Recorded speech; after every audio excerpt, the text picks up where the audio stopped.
magandang araw sa aking mga viewers. Ngayon, ang tatalakayin natin ay tungkol sa balanse ng buhay. Alam mo ba kung bakit may langit at mayroon ding lupa? May araw at mayroon ding gabi. May mayaman, mayroon ding mahirap. May mabuti at mayroon ding masama. Bakit ang lahat ay may kaakibat na kasalungat? Gusto mo ba ng langit lang? Wala sana tayo dito sa lupa.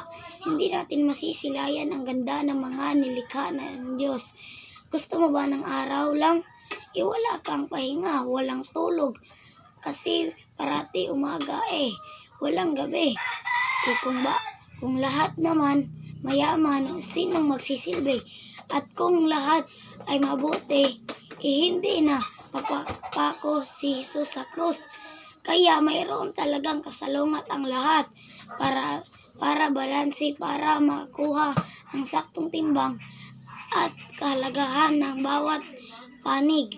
Katulad ng may Panginoon at may Satanas para ngayon kung nasa madilim ka na kalagayan sa buhay, huwag kang mag-alala kasi may bukas pa na isang umagang kay ganda.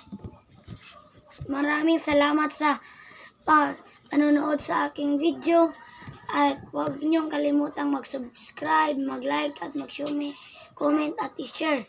Thank you guys. Bye!